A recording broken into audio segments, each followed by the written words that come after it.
여러분, 오늘 영상은요 좀 다릅니다. 테슬라 주가 얘기 아니에요. 코인 시세 얘기도 아니에요. 오늘은요 여러분의 인생 전체를 뒤흔들 얘기를 하려고 해요. 일론 머스크 아시죠? 테슬라 만든 사람이요. 스페이스X 만든 사람이요. 세계 최고 부자요. 미친 사람이라고도 하죠. 근데 이 사람이 진지하게 이런 말을 했어요. 우리가 시뮬레이션에 살고 있지 않을 확률은 10억 분의 1이다. 10억 분의 1이요. 로또 당첨 확률보다 낮아요. 이게 무슨 말이냐면요. 우리가 지금 살고 있는 이 세상이 진짜가 아니라는 거예요. 여러분이 지금 느끼는 고통, 기쁨, 통장 잔고 이런 게 전부 데이터에 불과하다는 거예요. 영화 매트릭스 보셨어요? 키아누 리브스 나오는 거요. 그 영화가요 공상과학이 아니라 다큐멘터리였다는 거예요. 미친 소리 같죠? 저도 처음엔 그렇게 생각했어요. 근데요 들어보시면 생각이 바뀔 거예요. 끝까지 집중 한번 해보세요. 좀 뜬금없지만 게임 얘기를 좀 해볼게요. 1970년대 게임 기억하세요? 핑퐁 게임이요. 화면에 점 2개가 움직이는 거예요. 그게 전부였어요. 막대기 2개랑 공 하나요. 픽셀 몇 개로 된 게임이었어요. 근데 요즘 2024년, 2025년 게임 GTA 같은 거 보셨어요? 사이버펑크 보셨어요? 사람 얼굴이 진짜 사람이랑 구분이 안 된다고 할 정도로 머리카락 한 올 한 올이 바람에 날리는 게 보여요. 50년 만에 점 2개가 이렇게 바뀐 겁니다. 10년 뒤에는요, 20년 뒤에는요, 게임이 어떻게 될까요? 현실이랑 구분이 더욱더 안 되겠죠. 절대로 구분 못 하겠죠. 자, 여기서 머스크의 논리가 시작돼요. 미래 인류가 수십억 개의 가상 서버를 만들었다고 해봐요. 각각의 서버에서 사람들이 살고 있는 거예요. 그 사람들은요, 자기가 시뮬레이션 안에 있는 줄 몰라요. 왜냐면 너무 정교하니까요. 당신은 지금 서버 135번에 접속 중일지도 몰라요. 소름 돋지 않나요? 수학적으로 따져볼게요. 확률 계산을 해보자는 거예요. 진짜 현실이 베이스 리얼리티라고 하는데요. 이거는 딱 하나밖에 없어요. 근데 가상현실은요, 시뮬레이티드 리얼리티요, 이거는 수십억 개가 될 수 있어요. 왜냐면요, 기술이 발달하면 시뮬레이션을 무한대로 만들 수 있으니까요. 자, 그럼 확률을 한번 계산해 볼게요. 진짜 현실은 1개요, 가상현실 100억 개요. 진짜 현실에 살고 있을 확률은요, 얼마나 될까요? 100억 분의 1이에요. 로또 1등 당첨 확률이 대략 800만 분의 1이거든요. 100억 분의 1은요, 로또 당첨보다 1000배 이상 어려운 거예요. 그러니까 수학적으로 우리가 진짜 현실에 살고 있는 확률은 거의 0에 수렴한다는 얘기인데 인정하기 싫으시죠? 저도 그래요. 그냥 재밌는 얘기일 뿐이죠. 근데 숫자가 그렇게 말을 하고 있어요. 당신은 고도로 발달한 미래 문명이고 돌리고 있는 시뮬레이션 안에 NPC일 수도 있어요. NPC가 뭐냐면 논 플레이어 캐릭터예요. 게임에서 플레이어가 아닌 캐릭터들이요. 배경 인물들이라는 거죠. 그냥 정해진 대로 움직이는 존재들이. 여러분 어때요? 기분 이상하죠? 여기서 조금 더 소름 돋는 얘기를 하자면 물리학의 미스터리예요. 빛의 속도가 초속 30만 킬로거든요. 근데 이상한 게 빛은 왜 이 속도를 넘지 못할까요? 아인슈타인의 상대성 이론에 따르면요, 빛의 속도보다 빠른 건 없어요. 왜요? 왜 한계가 있는 걸까요? 자연에 왜 이런 제한이 걸려 있냐고요. 머스크는 이렇게 해석을 했어요. 그거는요, 우주라는 프로그램의 정보 처리의 한계, 즉 렌더링 속도라는 거예요. GPU가 처리할 수 있는 한계라는 거예요. 게임 해보신 분들은 알겠지만 멀리 있는 물체 흐릿하게 보이잖아요. 왜 그러냐면 GPU가 아직 로딩을 안 했기 때문이에요. 현실 세계에서도 멀리 있는 산이 흐릿하게 보이잖아요. 그게 안개 때문이라고요? 아닐 수도 있어요. 당신의 뇌가, 아니 이 시뮬레이션을 돌리는 GPU가 아직 그 부분을 로딩하지 않았기 때문일 수 있어요. 양자역학의 관측자 효과 아세요? 입자가 관측하기 전에는 위치가 정해져 있지 않다가 관측하는 순간 위치가 정해지는 거예요. 이것도 게임에서 플레이어가 보는 부분만 렌더링하는 것과 똑같은 원리일 수 있어요. 보지 않으면 존재하지 않는 거예요. 연산 낭비를 줄이기 위해서요. 미치겠죠? 자, 여기서 재밌는 얘기 하나 할게요. 머스크가요, 인터뷰에서 이런 말을 한 적이 있어요. 자기는 GTA라는 게임을 할 때 경찰을 못 쏜대요. GTA가 뭐냐면요, 그랜드 세프트 오토예요. 뭐든지 할 수 있는 범죄 게임이에요. 사람을 쏘든 차를 훔치든 다 할 수 있어요. 어차피 게임이잖아요. 근데 머스크는요, 게임에서도 경찰을 못 쏜대요. 왜냐면요, 가짜니까 막 살아도 된다? 머스크의 대답은 노였습니다. 그는요, 게임 속에서도 도덕과 질서를 지키려 한대요. 이게 무슨 의미일까요? 머스크는 미친 천재가 아니에요. 시뮬레이션의 운영자 마인드를 가진 사람이에요. 무슨 말이냐면, 만약 우리가 시뮬레이션 안에 있다면 운영자가 지켜보고 있다는 거예요. 그러면 그 운영자 입장에서 막 사는 캐릭터를 좋아할까요? 아니죠. 룰을 지키면서도 흥미로운 스토리를 만들어가는 캐릭터를 운영자는 좋아하고 있는 겁니다. 머스크는요, 그거를 알고 있는 거예요. 여기서 핵심 전략이 나와요. 생존 전략이요. 시뮬레이션 이름의 핵심 원리가 뭐냐면요, 지루한 시뮬레이션은 종료된다는 거예요. 삭제된다는 거죠. 여러분 게임 해보셨죠? 재미없는 게임은 뭐예요? 삭제하잖아요. 운영자 입장에서도 지루한 시뮬레이션은 끌 거예요. 그럼 뭘 해야 하냐면요, 재미가 있어야 돼요. 흥미로운 캐릭터가 있어야 된다는 거예요. 머스크가 뭘 하고 있나요? 끊임없이 도전하고요, 끊임없이 로켓을 쏘고요, 화성을 꿈꾸고 뉴럴링크로 뇌를 연결하고. 왜 그럴까요? 운영자한테는요, 이 캐릭터가 재밌다는 걸 증명하는 거예요. 그래야 살아남을 수 있으니까요.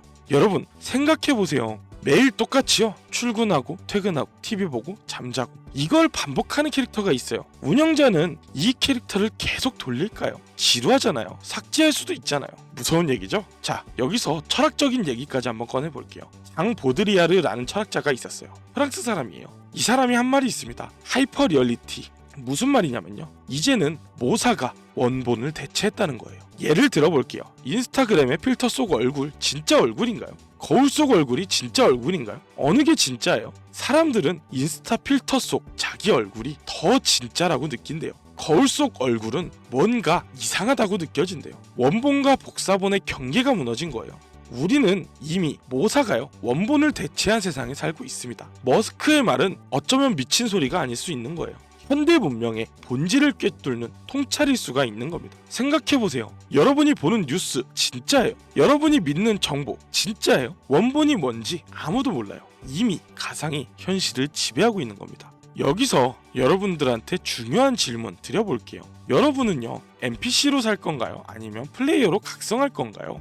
NPC의 삶이 뭐냐면요, 매일 똑같아요. 주어진 알고리즘대로 먹고 자고 일하며 반복하는 거예요. 아침 6시에 일어나요. 출근해요. 일해요. 퇴근해요. TV 봐요. 자요. 다음날 똑같이 반복해요. 이게 NPC의 삶이에요. 프로그래밍 된 대로요, 움직이는 존재예요. 근데요, 플레이어는 달라요. 이 세상이 게임이라는 걸 깨닫는 순간 당신이 네오가 될 수 있어요. 매트릭스에서 네오가 뭘 했어요? 빨간 알약을 삼켰잖아요. 진실을 받아들였잖아요. 그리고 규칙을 깼어요. 시스템을 해킹했어요. 자기만의 스토리를 만들었어요. 여러분도 할 수 있어요. 규칙에 얽매이지 마세요. 버그를 찾으세요. 시스템을 해킹하세요. 당신만의 스토리를 만드세요. NPC로 살지 말고 플레이어로 각성하세요. 자, 정리할게요. 머스크가 던진 3가지 퀘스트요. 첫 번째, 받아들여라. 이 세상은 고도의 시뮬레이션일 확률이 높아요. 부정하지 마세요. 인정하세요. 그래야 다음 단계로 갈 수 있어요. 두 번째는요, 도전하라입니다. 지루한 삶은 죄악이에요. 흥미로운 캐릭터만이 생존해요. 매일 똑같이 살지 마세요. 새로운 걸 시도하세요. 실패해도 괜찮아요. 흥미로운 스토리를 만드세요. 세 번째가 주체적으로 살아라입니다. 가짜 세상일지라도 당신의 선택만큼은 진짜예요. 남들이 정해준 대로 살지 마세요. 당신이 결정하세요. 당신이 선택하세요. 그 선택만큼은 진짜니까요. 마지막으로 질문 하나만 더 드려볼게요. 게임 오버가 되기 전에 여러분은 무엇을 남기시겠습니까? 여러분, 어차피 가짜라면요, 두려워할 필요 없어요. 실패해도 리셋하면 그만입니다. 쫄지 마세요. 이 거대한 오픈월드 게임에요, 주인공은 바로 당신입니다. 배경 NPC로 살지 마세요. 주인공으로 사세요. 지금 당장요. 당신의 인생을 가장 흥미로운 스토리로 업데이트하세요. 이게 일론 머스크가 여러분들에게, 많은 인류에게 하고 싶은 말일 겁니다. 여러분은 어떤 스토리를 쓰고 싶으세요? 댓글로 알려주세요. 지금 이 영상이 여러분의 생각을 바꾸는 계기가 됐으면 좋겠어요. 비록 지금 얘기가 테슬라의 주가에 대한 얘기는 아니지만, 이렇게 테슬라를 소유하고 있는 CEO의 생각을 알아야 앞으로의 주가 판단이 더 쉽지 않겠습니까? 이런 얘기가 마음에 드셨으면 좋아요랑 구독 한 번씩만 부탁드리고 이 영상 끝까지 시청 부탁드릴게요.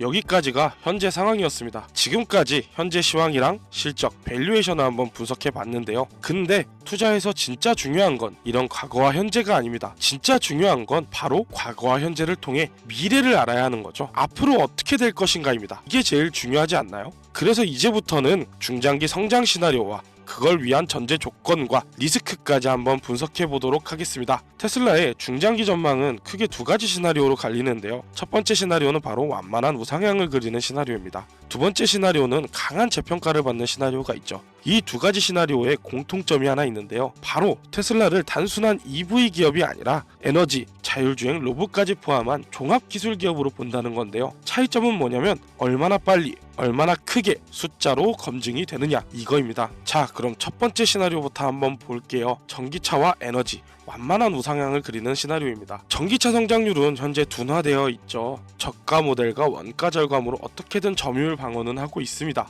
에너지 저장과 메가팩 사업을 확대시키고 FSD 구독 매출의 비중이 꾸준히 늘어나게 되는 시나리오입니다. 안정적으로 마진을 유지하죠. 완만하지만 꾸준한 우상향을 그리는 이런 차트를 그리는 구조를 가지게 될 것입니다. 이런 구조의 특징은 올라가다 갑자기 급상승하는 구조는 없지만 꾸준히 우상향을 그린다는 특징이 있죠. 다음으로 시나리오 2번입니다. 로보택시랑 로봇, 레벨이 달라지게 되는 재평가를 받는 시나리오인데요. 먼저 로보택시가 본격적으로 상용화가 되면서 주행거리당 과금 모델을 완전히 정착됩니다.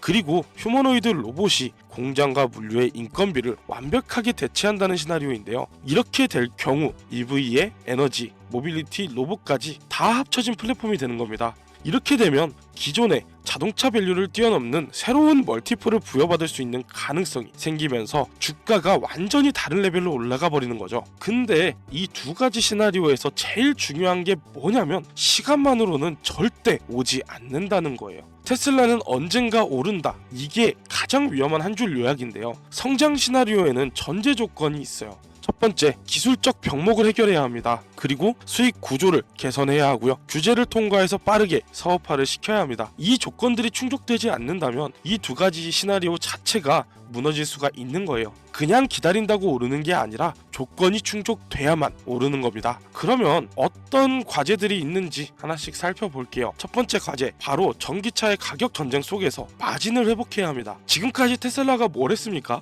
가격을 인하하고 0% 할부를 주고 할인 프로모션을 해서 물량을 방어해냈어요. 그 결과는요, 매출은 높았지만 마진은 떨어졌어요. 근데 지금 BY나 중국 EV 같은 전통 완성차가 저가로 공세를 하면서 치고 올라오고 있죠. 그러면 앞으로 필요한 건 뭘까요? 바로 공정혁신입니다. 기가캐스팅, 자동화를 통해서 생산 원가를 낮춰야 돼요. 배터리랑 부품 구조를 개선해야 되고요. 지역별 공장과 공급망을 최적화시켜야 합니다.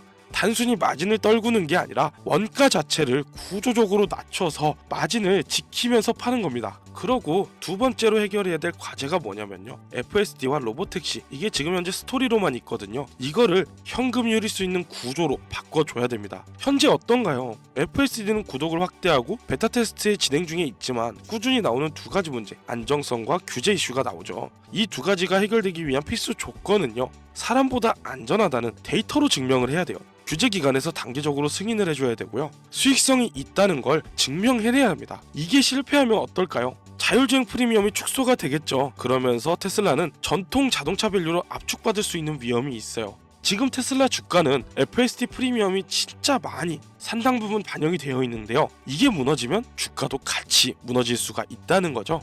그리고 마지막 과제입니다. 에너지랑 로봇이 단순 영상용 스토리가 아니라 실적이 나와야 하는 거예요. 현재 상황 어떻죠? 메가팩 에너지 저장 옵티머스 로봇, 지금 이거 발표로 엄청나게 이슈를 끌고 있어요. 하지만 실제 매출이랑 이익에 대한 기여가 나왔나요? 지금 거의 안 나와 있죠. 그래서 앞으로 에너지 부분의 매출 성장률이 어떤지 확인을 해야 합니다. 그리고 로봇을 도입했을 때 인건비 대비 확실하게 절감이 되는지 이것도 확인을 해야 하고요. 그거를 위해서 사업 구조를 자동차 중심에서 벗어나야만 이 플랫폼이 형성이 될 수가 있다는 거예요. 제가 이렇게 말로만 드리면 여러분들이 못 믿으실 수 있어요. 그래서 과거에 있었던 일을 한번 패턴을 분석을 해볼게요. 테슬라의 모델 3 초기 기억하시나요? 생산 지옥이라는 말이 있었고 공정에 문제가 있었어요. 증설도 못했어요. 그래서 사람들이 뭐라고 했었죠? 테슬라는 대량 생산을 못한다라는 말까지 나왔었어요. 그때 테슬라가 이 병목을 어떻게 해결했을까요? 기가팩토리를 구축하고 공장을 자동화하면서 배터리 원가 구조를 개선해냈어요.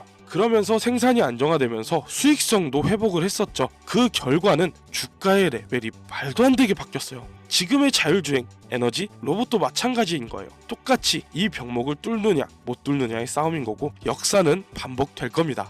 근데요, 여러분, 제가 진짜 솔직하게 한 말씀만 드려도 될까요? 테슬라를 이렇게 제대로 보려면 정말 많은 걸 추적해야 해요. 분석해야 하고요. 원가 구조가 어떻게 변화하고 있는지, 생산 효율성과 비용이 실제로 절감되고 있는 게 맞는지, FSD는 실제로 사고율이 어떻게 되고 가입자 수는 어떻게 변했는지, 그리고 규제는 어떤 식으로 변해가서 이거에 어떤 영향을 줄지, 그리고 에너지랑 서비스는 실제로 매출 비중을 차지하는지, 그리고 생산 캐파를 확인해야 돼요. 공장이 얼마나 됐고 생산량이 얼마나 변하는지, 이런 거 일일이 다 확인해야 돼요. 분기별로, 한 달별로, 주 주별로 일별로. 근데 현실적으로 어떻습니까? 우리는 직장 다니면서 가족 챙기면서 애들 학원비 걱정하는 투자하는 사람들입니다. 아침 6시에 일어나서 출근하고 저녁 늦게 퇴근해서 집에 들어오면 녹초가 돼 있죠. 주말에는 밀린 집안일도 하고 가족들과 시간도 보내야 되고. 근데 이 모든 자료를 혼자 찾고 해석하고 타점까지 잡으라는 거? 진짜 솔직히 불가능해요. 말도 안 되는 얘기예요. 저도 알아요. 여러분이 얼마나 바쁜지, 얼마나 힘든지 안다고요. 그래서 제가 직접 준비한 거예요. 위에서 말한 전제 조건들, 원가 구조의 변화, FSD 데이터, 에너지 매출 추이, 생산 캐파 변화 같은 것들을 제가 다 정리했어요. 그리고 이 전제 조건들이 어느 시점에 어느 발표가 났을 때 이런 거를 기준으로 매수 타점이랑 매도 타점까지 구체적으로 제가 정리해서 자료를 만들었어요. 조건부로 설정한 타점이에요. 이미 발표가 났을 땐 선반영이 되겠죠. 그렇기에 그런 어떤 발표가 나왔는지 그런 조건부를 설정한 타점이에요. 이 조건이 충족되면 여기서 들어가고 이 조건이 무너지면 여기서 나와야 된다. 이런 자료 그리고 정보 그리고 조건부 매수 매도 타점까지 정리한 내용을 우리 필요한 여러분들께 저는 공유해 드릴 거예요. 어떻게 공유받냐고요? 지금 영상 하단 설명란에 보시면 링크가 하나 있을 거예요. 이 링크 타고 들어가시면요, PC에서는 신청 페이지로 자동으로 가고요, 모바일에서는 문자창이 나올 거예요. 제 번호 자동 입력돼 있을 거고 제 번호로 테슬라라고 한 단어만 보내주시면 돼요. 그리고 나서 영상에 댓글 하나만 달아주세요. 제가 힘이 날 수도 있고 직접 확인할 수도 있게끔요. 이렇게 제가 여러분이 문자 보낸 걸 확인을 한다면 제가 직접 정리한 이 자료들 보이실까요? 이렇게 열심히 제가 정리를 해놨어요. 이 안에 매수 매도 타점까지 다 들어가 있다고요. 이런 자료 직접 그때 받아보시면 돼요. 그러고 매수랑 매도하시면 되는 거예요. 여러분, 제가 마지막으로 부탁 하나만 드릴게요. 구독하고 좋아요 한 번씩만 부탁드릴게요. 구독이 귀찮으세요? 좋아요라도 한 번만 부탁드릴게요. 여러분의 좋아요와 구독, 댓글이 저한테 큰 힘이 됩니다. 그러면 제가 더 열심히 더 좋은 콘텐츠 가져올 수 있습니다. 지금까지 긴 영상 시청해주셔서 감사드립니다. 김우석이었습니다.